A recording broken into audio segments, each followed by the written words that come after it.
Welcome to me ఇంటి వంట by Lakshmi. మీ ఇంటి వంటలో ఈరోజు చాలా సింపుల్గా టేస్టీగా ఉండే బూందీ లడ్డూల్ని ఇంట్లోనే చేసి చూపిస్తున్నాను. మీరు కూడా మీ ఇంట్లో తప్పకుండా ట్రై చేయండి. ఈ లడ్డూలు చేసుకోవడం చాలా ఈజీ, ఎవరైనా సరే చాలా ఈజీగా ప్రిపేర్ చేసుకోవచ్చు అండి. చాలా తక్కువ టైంలోనే ప్రిపేర్ చేసుకోవచ్చు ఈ లడ్డూల్ని. మీరు కూడా మీ ఇంట్లో తప్పకుండా ట్రై చేసి మీకు ఎలా వచ్చిందో కామెంట్ రూపంలో చెప్పడం అసలు మర్చిపోకండి. మీరు ట్రై చేసే ముందు వీడియోను మాత్రం ఇక్కడ స్కిప్ చేయకుండా చూసిన తర్వాతే ట్రై చేయండి, చాలా పర్ఫెక్ట్గా వచ్చేస్తుంది. ఇక లేట్ చేయకుండా వీడియోలోకి వెళ్ళిపోదాము. బూందీ లడ్డూల్ని ప్రిపేర్ చేసుకోవడానికి ముందుగా ఒక మిక్సింగ్ బౌల్లో 2 కప్పుల జల్లించుకున్న శనగపిండిని వేసుకున్నాను. 1 చిటిక సాల్ట్ కూడా వేస్తున్నాను. సాల్ట్ వేసుకోవడం వల్ల ఈ లడ్డూలు చప్పగా లేకుండా చాలా టేస్టీగా అనిపిస్తాయి. మొత్తం కూడా బాగా కలిసేటట్టు కలిపేసుకొని కొద్దిగా నీళ్లు వేసుకుంటూ గట్టి పేస్ట్ లాగా ప్రిపేర్ చేసుకోవాలి. కావాల్సినన్ని నీళ్ళన్నీ మొత్తం ఒకేసారి వేసుకున్నామనుకోండి, ఉండలు అనేది ఎక్కువగా కడుతుంది, కలపడానికి చాలా కష్టంగా ఉంటుంది. మీ దగ్గర ఇలా విస్కర్ ఉంటే విస్కర్ సాయంతో కలుపుకోండి, లేకుంటే స్పూన్ సాయంతో కానీ, ఫోర్క్ సాయంతో కానీ, లేకుంటే చేత్తో కూడా బాగా కలిపేసుకోవచ్చు. ఎక్కడే కానీ ఉండలు మాత్రం ఉండకూడదు. చూసారు కదా, ఈ విధంగా గట్టి పేస్ట్ లాగా ప్రిపేర్ చేసుకున్న తర్వాత కావాల్సిన కన్సిస్టెన్సీ వరకు నీళ్ళు వేసుకొని కలుపుకోవాలి. దోశ పిండి కంటే కొంచెం పల్చగా ఉండాలి, వీడియోలో చూపిస్తున్నట్లుగా. ఇలా ఉంటే సరిపోతుంది, మనకు బూందీ అనేది చాలా బాగా వస్తుంది. ఇప్పుడు ఒక గుంత గరిటె తీసుకొని ఇలా కలుపుకుంటున్నాను. గుంత గరిటె సాయంతోనే మనము చిల్లుల గరిటెలో కానీ, లేకుంటే బూందీ గరిటెను ఇలాంటివి ఉంటాయండి, ఇలాంటి గరిటెలు ఉన్నా సరే మనము చేసుకోవచ్చు, లేకుంటే ఇలాంటి చిల్లుల గరిటె సాయంతో కూడా చేసుకోవచ్చు. బూందీ గరిటెతో అయితే చాలా ఫాస్ట్గా అయిపోతుంది. ఇలాంటి గరిటె అయితే కొంచెం లేట్ అవుతుంది, బూందీ అనేది చిన్న గరిటె కాబట్టి. ఇప్పుడు స్టవ్ మీద ఒక కడాయి పెట్టేసుకొని 1.5 కప్పుల చక్కెర వేసుకుంటున్నాను. 1/2 కప్పు నీళ్లు కూడా వేసుకొని స్టవ్ని మీడియం టు హై ఫ్లేమ్కి అడ్జస్ట్ చేసుకుంటూ బాగా కలుపుకుంటూ ఉన్నామంటే చక్కెర అనేది తొందరగా కరిగిపోతుంది. చక్కెర మొత్తం బాగా కరిగిన తర్వాత ఇలా ఉంటుంది. ఇప్పుడు పాకం అనేది బాగా మరుగుతూ ఉన్నప్పుడు పాకాన్ని చెక్ చేసుకోవాలి, తీగ పాకం వచ్చిందా లేదా అనేసి. ఇలా మరుగుతూ ఉన్నప్పుడు కొద్దిగా పాకాన్ని తీసేసుకొని వీడియోలో చూపిస్తున్నట్లుగా వేలు సాయంతో తీసేసుకొని పాకాన్ని ఇలా చెక్ చేసుకోవాలి. వీడియోలో చూపిస్తున్నట్లుగా తీగ పాకంలాగా రావాలి. చూసారు కదా, ఇలా రావాలి. ఇప్పుడు స్టవ్ ఆఫ్ చేసుకొని 1/2 టీ స్పూన్ యాలకుల పౌడర్ వేసుకొని బాగా కలిపేసుకొని మూత పెట్టేసి పక్కన పెట్టేస్తున్నాను. పాకం పట్టేలోపు మనము ఆయిల్ కూడా పక్కన పెట్టేసుకొని వేడి చేసుకుంటూ ఉండాలి. ఇప్పుడు పిండిని ఒక డ్రాప్ వేస్తే వెంటనే పైకి రావాలి, ఆయిల్ బాగా వేడయి ఉండాలి. అప్పుడే మనకు ఈ బూందీ అనేది చాలా బాగా పొంగుతూ పైకి తేలుతుంది. ఇప్పుడు బూందీ గరిటెని తీసుకొని పిండిని ఒక గుంత గరిటె సాయంతో ఒక గరిటె పిండిని వేసుకొని వీడియోలో చూపిస్తున్నట్లుగా దోశని ఎలా అయితే స్ప్రెడ్ చేసుకుంటామో అలా స్ప్రెడ్ చేసుకోవాలి. పైకి కిందికి తట్టకూడదు, పైకి కిందికి తట్టేసామంటే బూందీ అనేది తోకలుగా కనిపిస్తుంది. మొత్తం కూడా ఇలాగే బూందీని ప్రిపేర్ చేసుకోవాలి. మరి ఎక్కువ పిండి వేసుకొని చేసుకోకుండా ఒక్కొక్క గరిటె వేసుకుంటే సరిపోతుంది. అప్పుడే బూందీ అనేది చాలా బాగా వస్తుంది, ఒకదానికొకటి అంటుకొని రాకుండా. ఇప్పుడు బూందీ అనేది ఎర్రగా క్రిస్పీగా రావాల్సిన పని లేదు. 1 నిమిషం పాటు ఇలా వేయించేసుకొని పక్కకు తీసుకుంటే సరిపోతుంది. బూందీ మాత్రం హై ఫ్లేమ్లోనే ఫ్రై చేసుకోవాలి, లో కానీ మీడియం కానీ పెట్టకూడదు. హై ఫ్లేమ్లోనే ఈ బూందీని ప్రిపేర్ చేసుకోవాలి. బూందీ అనేది మెత్తగానే ఉండాలి. మరి తక్కువసేపు ఫ్రై చేసినా సరే లడ్డూలు ఎక్కువ రోజులు నిల్వ ఉండవు, కాబట్టి 1 నిమిషం పాటు ఫ్రై చేసుకొని డైరెక్ట్గా ముందుగా మనం రెడీ చేసి పెట్టుకున్న పాకంలో వేసేసుకోవాలి. పాకం బాగా వేడివేడిగా ఉన్నప్పుడే ఈ బూందీని వేసుకుంటే బూందీకి పాకం అనేది చాలా బాగా పడుతుంది.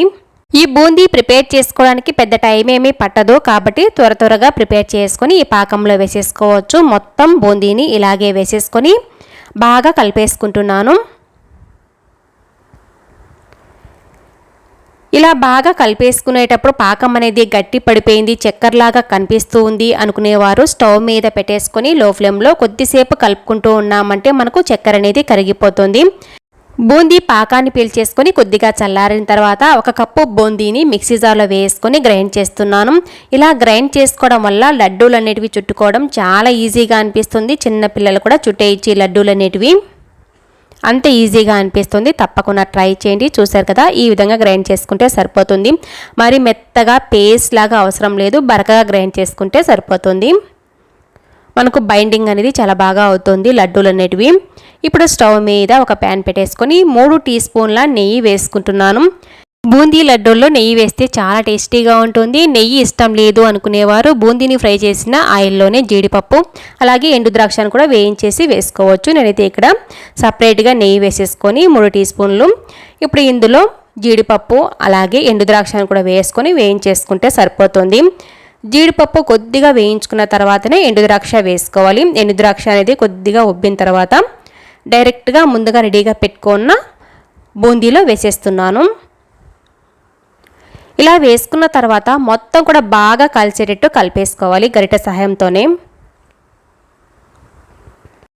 ఈ గరిటె సాయంతోనే వీడియోలో చూపిస్తున్నట్లుగా బాగా ప్రెస్ చేస్తూ కలుపుకున్నామంటే మొత్తం కూడా బాగా కలిసిపోతుంది. మనము గ్రైండ్ చేసి వేసుకున్న పేస్ట్ కూడా ఉంది కదా, ఆ పేస్ట్ కూడా మొత్తం బాగా కలిసేటట్టు కలిపేసుకోవాలి. చూసారు కదా, ఇలా కలిపేసుకున్న తర్వాత ఇప్పుడు మనకు గోరువెచ్చగా ఉంది. గోరువెచ్చగా ఉన్నప్పుడు చేతికి నెయ్యి రాసేసుకొని లడ్డూలు చుట్టేసుకుంటే సరిపోతుంది. మరి ఎక్కువ వేడిగా ఉన్నప్పుడే లడ్డూలు చుట్టుకోవాలని ఏమీ లేదు. అలా అని పూర్తిగా చల్లారనివ్వకూడదు. గోరువెచ్చగా ఉన్నప్పుడు లడ్డూల్ని చుట్టేసుకుంటే సరిపోతుంది. చూసారు కదా ఎంత బాగా ఈజీగా లడ్డూలు చుట్టేసుకోవచ్చు. అంతేనండి, చాలా సింపుల్గా బూందీ లడ్డూల్ని ఇంట్లోనే ప్రిపేర్ చేసుకోవచ్చు. మీరు కూడా మీ ఇంట్లో తప్పకుండా ట్రై చేయండి. చాలా తక్కువ టైంలో చాలా టేస్టీగా ఈజీగా ఉండే లడ్డూల్ని ప్రిపేర్ చేసుకోవచ్చు. మీరు కూడా మీ ఇంట్లో తప్పకుండా ట్రై చేసి మీకు ఎలా వచ్చిందో కామెంట్ రూపంలో చెప్పడం అసలు మర్చిపోకండి. చూసారు కదా, మిగతా మొత్తం లడ్డూల్ని కూడా ఇదే విధంగా ప్రిపేర్ చేసుకుంటున్నాను. పెద్దగా కష్టపడాల్సిన పని ఏమీ ఉండదు.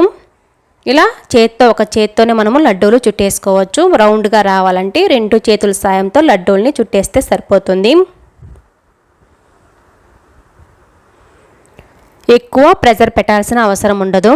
ఈ విధంగా చేసుకున్నారంటే లడ్డూల్ని. నేనైతే మొత్తం లడ్డూల్ని ఇదే విధంగా ప్రిపేర్ చేసుకున్నాను. ఈ లడ్డూలు పూర్తిగా చల్లారిన తర్వాతనే ఒక 8 కంటైనర్లో స్టోర్ చేసుకోవాలి. అప్పుడే మనకు ఒక వారం పాటు నిల్వ ఉంటాయి. ఫ్రిడ్జ్లో పెట్టుకున్నామంటే 10 నుంచి 15 రోజుల వరకు నిల్వ ఉంటాయి. ఇప్పుడు ఈ లడ్డూని ఒకటి తుంచి కూడా చూపిస్తాను. చాలా పర్ఫెక్ట్గా వచ్చేసాయండి ఈ లడ్డూలు. తప్పకుండా మీరు కూడా ట్రై చేయండి. చాలా ఈజీ కదా ప్రిపేర్ చేసుకోవడం.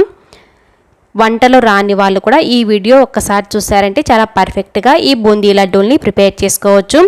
చూసారు కదా ఎంత బాగా వచ్చేసాయో ఈ లడ్డూలు అనేటివి.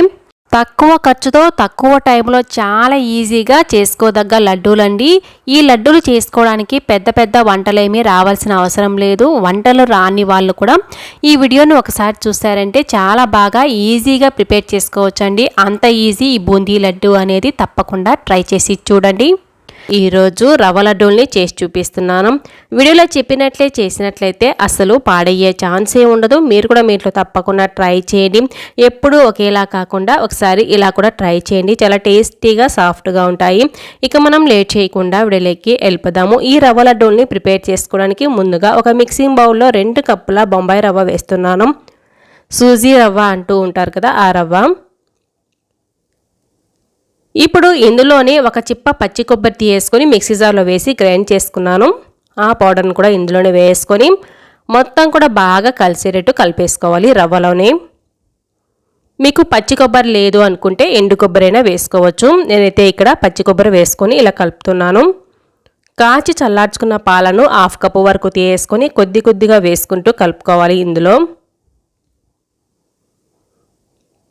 మరి ఎక్కువగా వేసుకోకూడదు. ఇలా కొద్దిగా వేసుకుంటూ కలుపుకోవాలి, ఎక్కడే కానీ ఉండలు లేకుండా.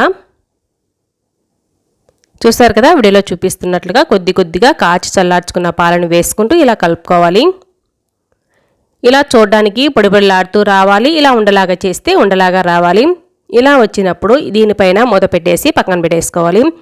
ఇప్పుడు మరొక మిక్సీ జార్ తీసుకొని 1.5 కప్పుల చక్కెర వేసుకున్నాను. 4 నుంచి 5 వరకు ఏలకులు కూడా వేసుకొని మెత్తగా గ్రైండ్ చేసుకొని రెడీగా పెట్టుకోవాలి. చూసారు కదా, ఇలా గ్రైండ్ చేసి పక్కన పెట్టాను. ఇప్పుడు స్టవ్ మీద ఒక కడాయి పెట్టేసుకొని 3 టేబుల్ స్పూన్ల నెయ్యి వేసుకున్నాను. నెయ్యి వేడైన తర్వాత మన దగ్గర ఉన్న డ్రై ఫ్రూట్స్ని వేయించుకుంటే సరిపోతుంది. నేనైతే ఇందులో జీడిపప్పు, బాదం పప్పును వేస్తున్నాను. ఈ జీడిపప్పు, బాదం పప్పు అనేది కొద్దిగా ఫ్రై చేసుకున్న తర్వాతనే మనము ఎండు ద్రాక్ష అనేది వేసుకోవాలి. ఎండు ద్రాక్ష అనేది తొందరగా ఫ్రై అయిపోతుంది కాబట్టి చూసారు కదా, కొద్దిగా ఫ్రై చేసుకున్న తర్వాత ఎండు ద్రాక్ష కూడా వేసుకొని ఎండు ద్రాక్ష ఉబ్బేంత వరకు ఇలా ఫ్రై చేసుకొని పక్కకు తీసుకోవాలి. ఇలా ఒక ప్లేట్లోకి తీసేసుకున్నాను. ఇప్పుడు కడాయిలోనే మనకు నెయ్యి ఉంటుంది. అందులో ముందుగా కలిపెట్టుకున్న రవ్వ, కొబ్బరి, పాల మిశ్రమాన్ని కూడా ఇందులో వేసేసుకున్నాను. ఇలాగే మనము స్టవ్ని లో టు మీడియం ఫ్లేమ్కి అడ్జస్ట్ చేసుకుంటూ మంచి అరోమా వచ్చేంత వరకు వేయించుకోవాలి. అలాగే పొడిపొడిలాడుతూ మంచి కలర్లోకి వస్తుంది.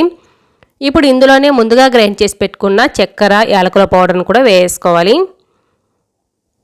వేసుకొని స్టవ్ని లో టు మీడియం ఫ్లేమ్కి అడ్జస్ట్ చేసుకుంటూ ఇలాగే మొత్తం బాగా కలిసేటట్టు కలిపేసుకోవాలి. ఇలా మొత్తం కలిపేసుకున్న తర్వాత ముందుగా వేయించి పెట్టుకున్న డ్రై ఫ్రూట్స్ని కూడా వేసుకొని ఒకసారి బాగా కలిపేస్తున్నాను. ఇలాగా స్టవ్ మీద ఉన్నప్పుడే మనము షుగర్ పౌడర్ వేసుకోవడం వల్ల లైట్గా కరుగుతుంది కూడా షుగర్ పౌడర్ అనేది. ఇప్పుడు స్టవ్ ఆఫ్ చేసుకొని వేరొక బౌల్లోకి వేసేసుకుంటున్నాను. ఇలాగే కడాయిలో పెట్టేసామంటే అడుగు పట్టేస్తుంది. ఇలా బౌల్లో వేసేసుకొని చల్లారనివ్వాలి.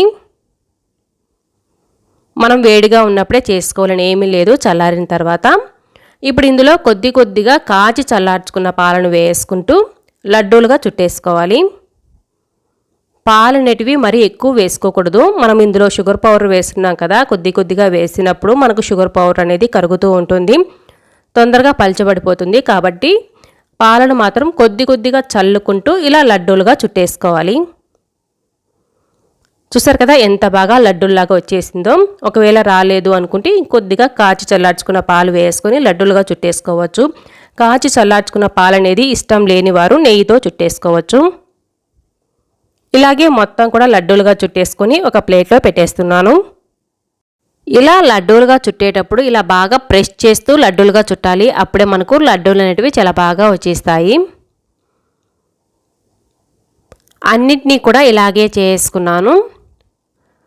మీరు కూడా మీ ఇంట్లో తప్పకుండా ట్రై చేయండి. ఈ లడ్డూలు చాలా సాఫ్ట్గా ఉంటాయి, అంతేకాదు చాలా టేస్టీగా కూడా ఉంటాయి. తప్పకుండా ట్రై చేసి మీకు ఎలా వచ్చాయో కామెంట్ రూపంలో చెప్పడం అస్సలు మర్చిపోకండి. ఈ రవ్వ లడ్డూలు వారం రోజుల వరకు చాలా సాఫ్ట్గా ఉంటాయి. మీరు కూడా తప్పకుండా ట్రై చేయండి. మీకు ఈ వీడియో నచ్చినట్లయితే తప్పకుండా ఒక లైక్ కూడా చేయండి. అలాగే కొత్తగా చూస్తుంటే సబ్స్క్రైబ్ చేసుకోండి. మీ ఫ్రెండ్స్కి, రిలేటివ్స్ కూడా షేర్ చేయండి. Thanks for watching.